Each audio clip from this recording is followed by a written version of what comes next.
Namaste. Namaste and welcome to this short practice for rebalancing your sacroiliac or SI joint. So this is actually something that a few people have asked me about recently. There was an old video about it on the channel, so you can look back at that. It might be slightly different, but things move on, our knowledge moves on. I thought I'd record freshly a practice for this. So your SI joint or sacroiliac joint falls in the back of the body. It is the part of the body where the sacrum, which is the fused 5 vertebrae at the base of our spine, joins into the iliac crests, our hip bones. So this joint, it's an odd joint. It doesn't behave like some other joints in the body. So if you take the knuckles of your hands and put them together in front of you, that's how the SI joint articulates. So it's these bones sit towards each other. The range of movement is about 15 degrees. So it's not much. It's not 15%, it's 15 degrees. And in women, there are 2 points of contact, and in men, there are 3. Slightly more stable in men, although sometimes it depends. If you find that later in your life, sort of post 40s or possibly towards 50s and older, if your habitual movement patterns have favored one side of the body rather than the other, even in men, that can set your SI joint being a little bit sensitive and sometimes a little bit niggly or irritating or irritated. This usually presents as a dull-ish discomfort deep inside the body on one side. So it can sometimes feel it's actually coming from your hip joint because it feels like it's so inside the body. Or it might present as a little bit of sciatica. It can be one of the causes of sciatica.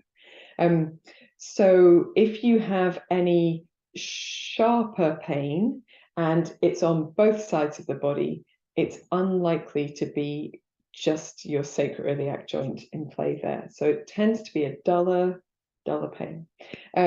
However, balancing our sacroiliac joint can be useful for all sorts of people, and yogis especially, mostly because we spend a lot of time doing one thing with one side of the body and the opposite with the other side of the body. If you think about your feet in a warrior pose, one hip is turned out, one hip is turned in, one leg is flexed, the knee is bent, one leg is extended, the knee is straight.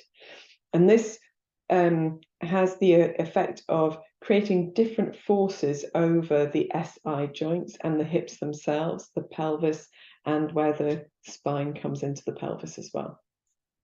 So this rebalancing practice is useful in these instances as well. Anyone with general discomfort around the low back might find them useful, but as always, listen to your body. So observe the sensations your body is giving you. If anything that is instructed here makes it feel worse, stop doing it.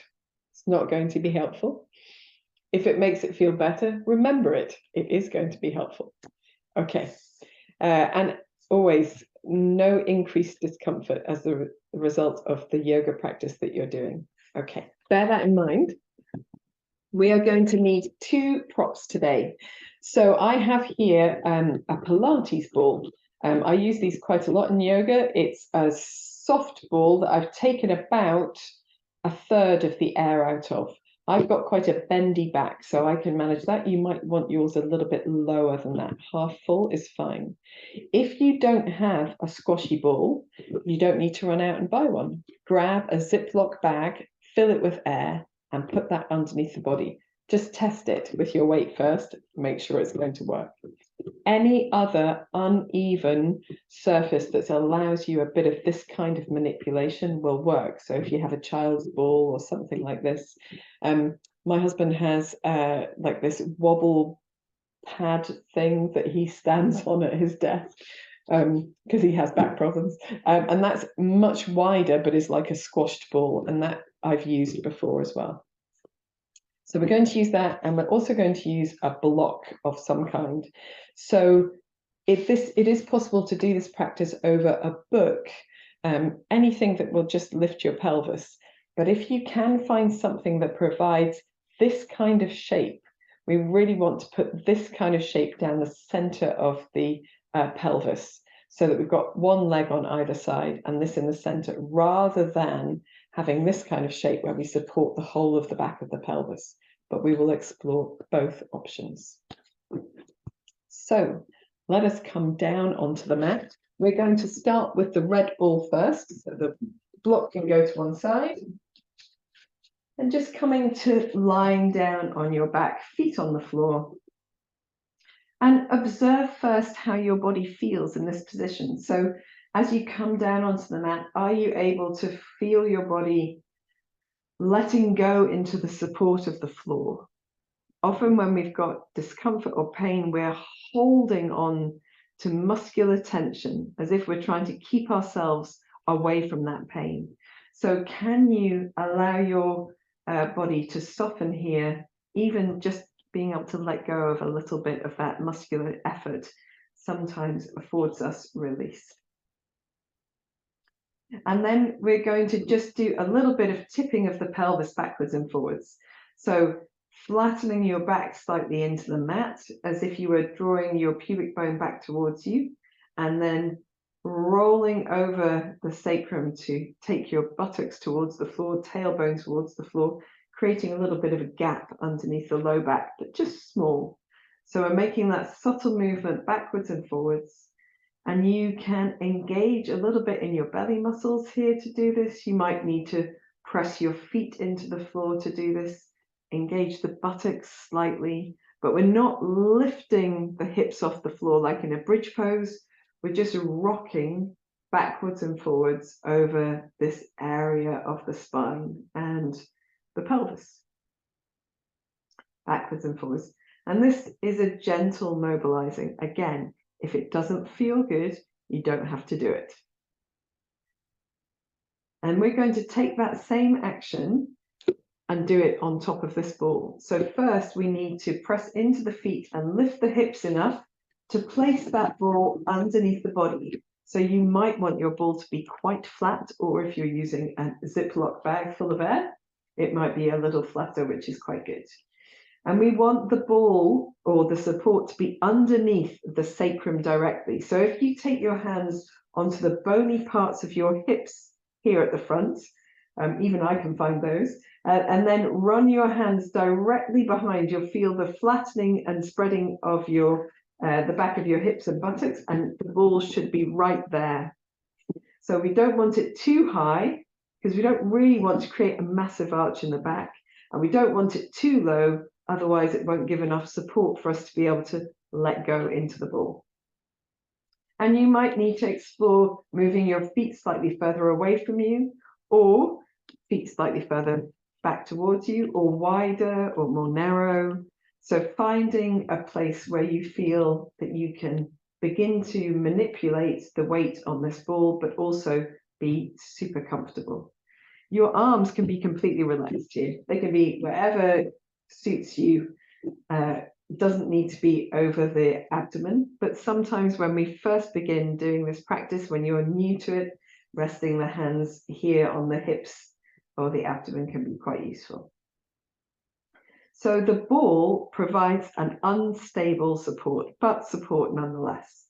And you can begin with just a little bit of maybe swaying your hips from side to side, or a little bit of circling, and just find that massaging effect, go in both directions of the ball against that part of the back. And we don't give a lot of love to this part of the back, so it's quite nice to just give it a bit of a sway, like a float across the ball. And that's where a ball shape is useful, because you can do that. And then as you come back to center, you're going to try and really relax in the upper body, relaxing the shoulders, the back of the head, the upper back, and then begin that tipping again. So tipping the tailbone, sorry, the pubic bone back towards you as you flatten out the natural curve in the low back, and then tipping the tailbone towards the floor as you accentuate that curve in the lower back. And we can begin with quite a gross movement, quite a large movement, just going backwards and forwards.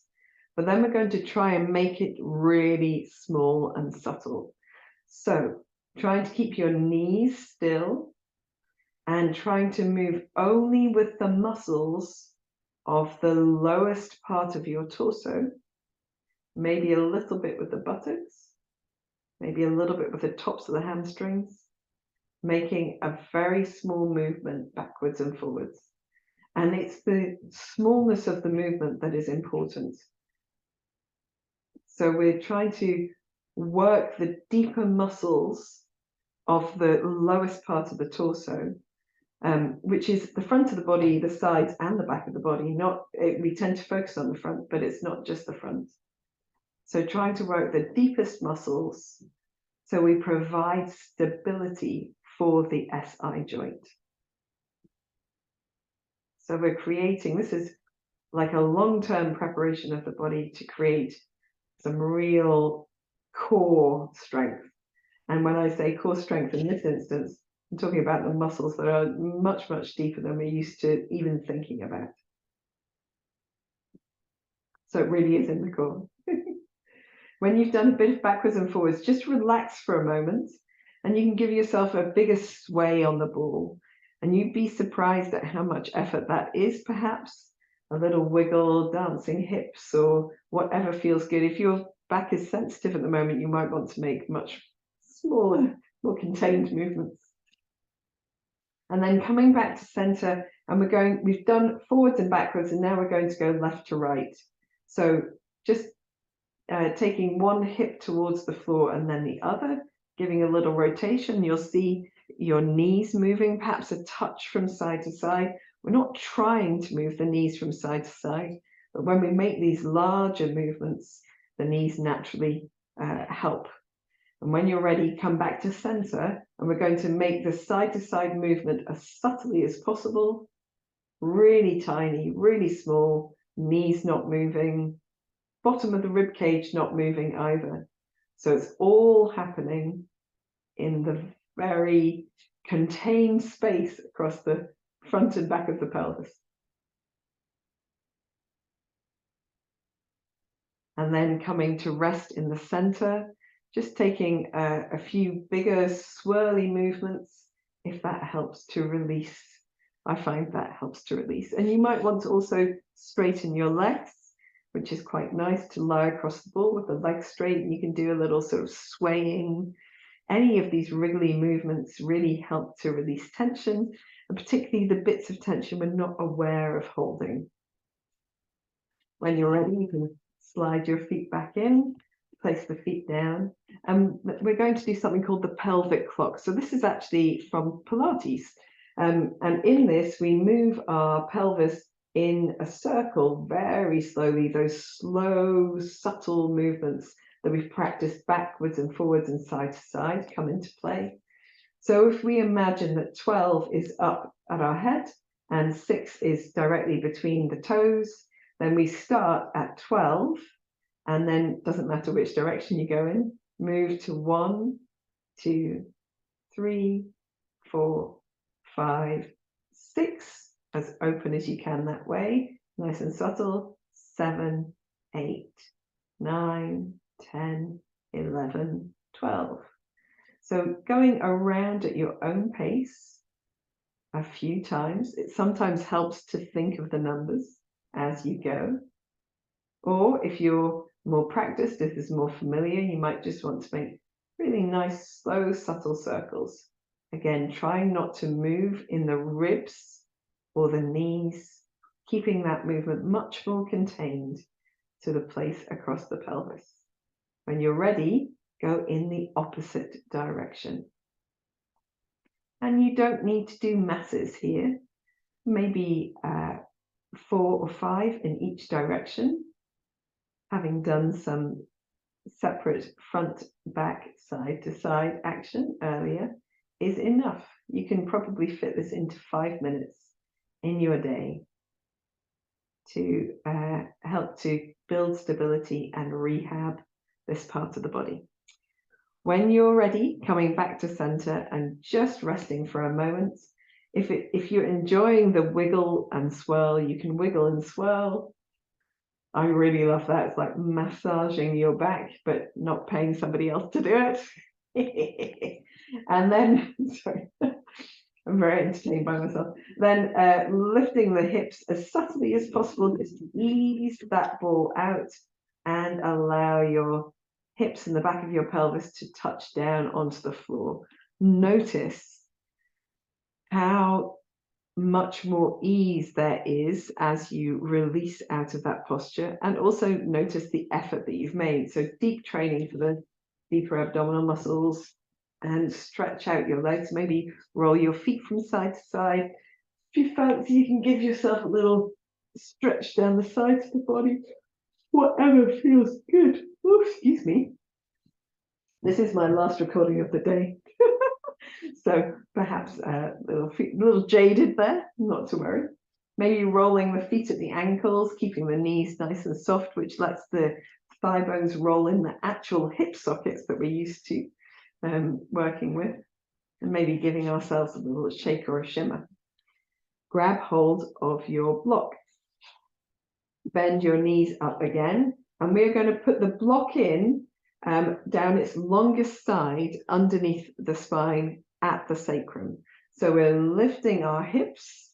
We want to support the back of the sacrum. We don't really want that block, the corners of it, poking into the fleshy bits above the back of the pelvis. So we don't really want it into the low back, but you might find that it comes down a little bit, so it's underneath the coccyx, the lowest part of the spine, the buttocks, that sort of thing.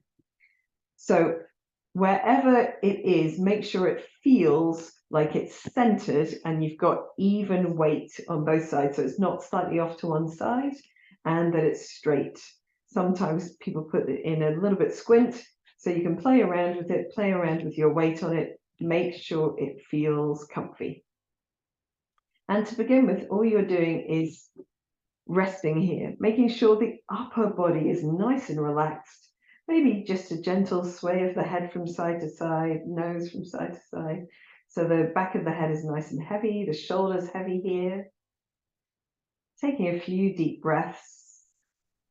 You might want your feet slightly further away from you. That can be nice as well. And if you're comfortable closing your eyes, you can do that for a little while. And sometimes all it takes is supporting the sacrum itself for you to let go of some of that muscular effort that might be causing tension and discomfort in the body. But if you need a little bit more, we're going to start by extending the left leg away. So the heel stays on the floor. The left leg is now long. It might not be all the way straight. That's fine. You might want the right foot a little bit closer towards you to provide some stability across the pelvis. And we're focused here on that sensation of length and opening across the left side of the pelvis. So here, you might want to gently sway your toes in and out. That might be useful. It might not be useful. Don't continue to do it if it doesn't work for you. And the other thing is, if it feels quite comfortable to have the leg extended, you can give yourself a little bit more by moving your right knee towards your chest. And you can hold on to the knee or behind the back of the leg or the shin, wherever feels good. And by gently drawing your right knee in, you get an increased sensation of openness across the left side of the pelvis. Nice and relaxed in that foot now. So here we are giving the sacrum an opportunity to find its way back into alignment by moving the iliac crest, the hip bones on either side a little bit. And I like to draw that right knee a little bit deeper in and see if I can just balance on the sacrum to lift my left heel a touch from the floor and tap it gently down again. Now that might be something you don't need or it's not useful for you, but if it is, that's fine. and just a gentle tapping. We're not thumping the heel down. We're not dropping it to the floor. It's almost like your body's a seesaw, just finding that pivot point. If it feels useful here, you can hold the knee of the right leg towards you and gently tap your left foot towards the right side of the body, and then tap your left heel towards the left side of the body. So moving it in and out, away from the midline of the body, and then back towards, maybe even across the midline of the body. And this might be just the thing. We don't know. We investigate with our bodies what works for us and what doesn't. Super. When you're ready, you can let that left leg be heavy again into the floor, and then release the right knee so that foot can come back to the floor. Once your right foot is supporting you, you can draw your left knee up to the ceiling as you bend the left knee in and bring both feet again to support the pelvis. And observe the difference between the two sides of the body. It might be that as you release, you maybe feel something that feels great, or maybe it doesn't feel so good. You're just working your way through these things. If you do get a sensation that you've done too much, remember to take it a bit more easy next time and on this second side.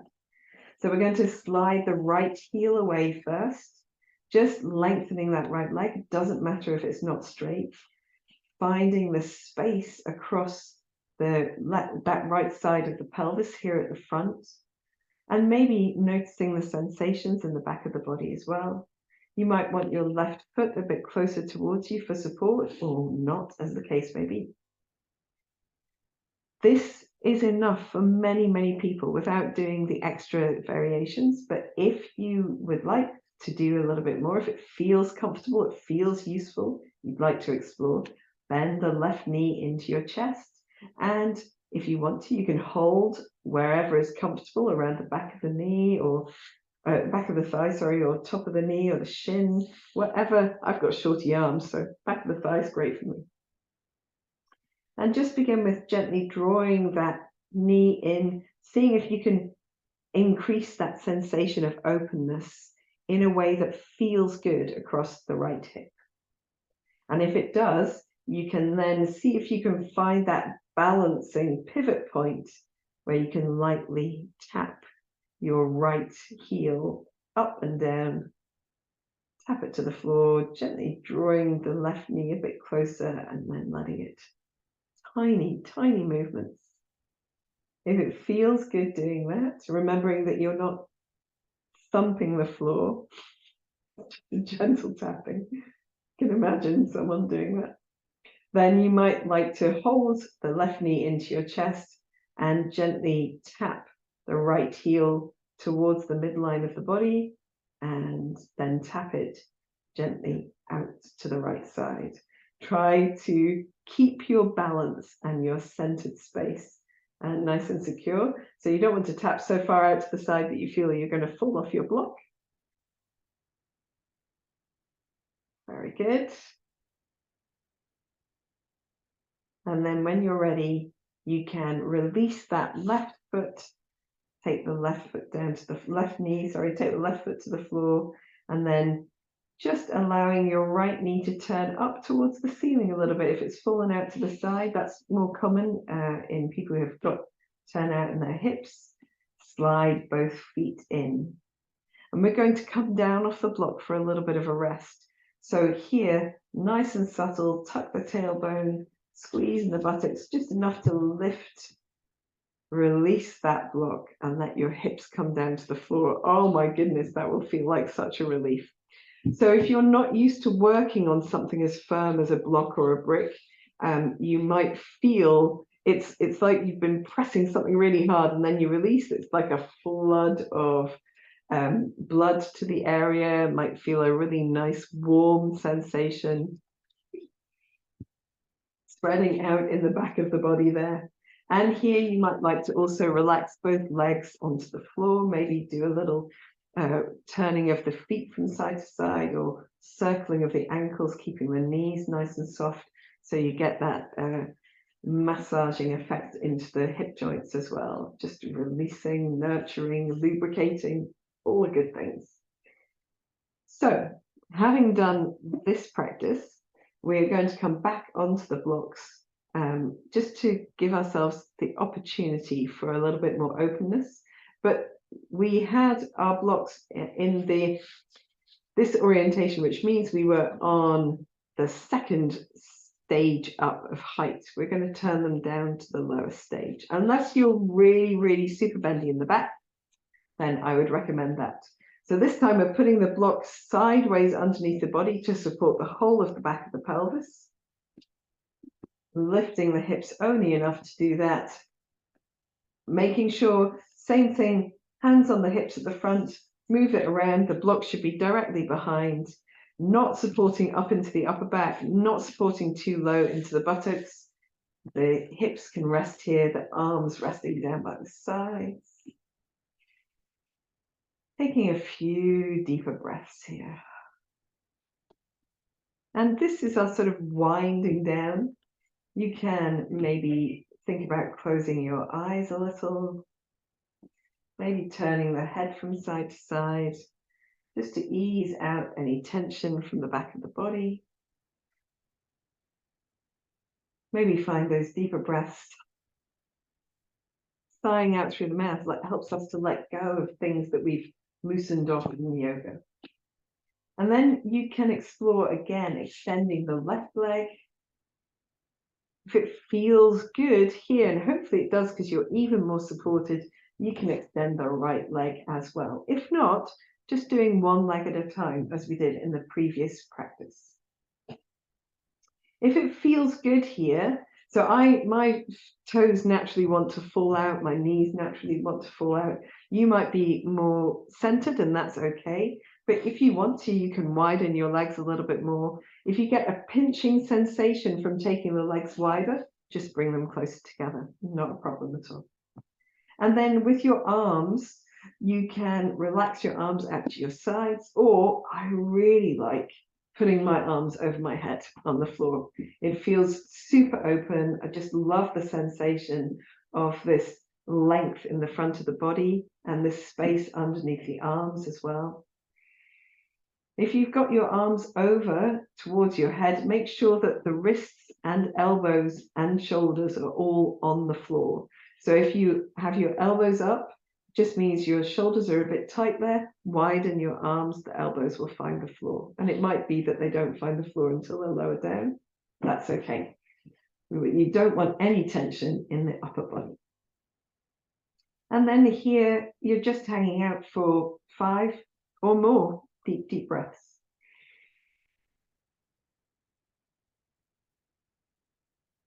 Try to soften all the effort that is holding in your body. So softening the forehead, the jaw, the chest and shoulders, the arms and hands,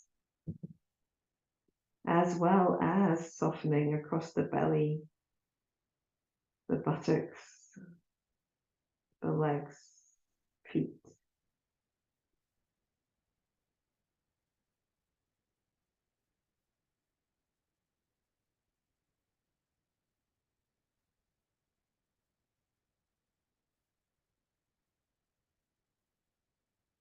This is a great practice if you usually sit at a desk or if you do a lot of driving.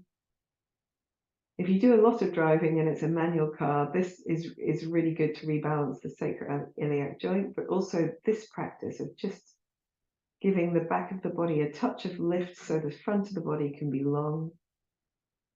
Really therapeutic, really good balance to lots of sitting or driving. And then whenever you're ready to release, you can bring your arms back down towards the side of the body. Create a touch of firmness across your belly. Roll your feet in if they've been rolled out. Slide one foot in at a time. So we support the pelvis on the way back up. You can spend a few moments here in this more contained version if you like. And then when you're ready, lifting your pelvis as subtly as possible, floating the hips back down to the floor once the block is removed. And just taking a few moments. In this posture is called constructive rest. It's like a half shavasana, half relaxation pose. And it's a really nice one to just allow the back of the body to feel really supported. We've often got tension in the back of the body because we don't provide support. So this really does. And if you want to, you can finish your practice with a little sway of the knees from side to side. If that doesn't irritate that area in the back we've been working with. Or you can draw your knees gently into your chest. Give yourself a little knee stir, stirring the knees in circles. That can be circles where they come together and apart, or circles where they go in the same direction. They can be together, they can be apart, doesn't matter. Just massaging out any effort from that part of the body, finding some comfort, finding some ease, and then taking the feet one at a time down to the floor to get up, roll to one side, and then come up into sitting. Any comfortable position is good. Don't have to have the legs crossed, but if you're comfortable doing that, that's great. So I hope that this is a useful practice for you. I suffer from sacroiliac imbalance myself. I know that that pain is really hard to get away from. I know that sometimes my yoga practice exacerbates it, but I can always fix it with these balancing, restoring, rejigging techniques. There are some more. This is by no means an exhaustive list of things that you can do. So I will record at some point in the future other things for the SI joint. And I hope to see you again. Please subscribe to this channel. Namaste.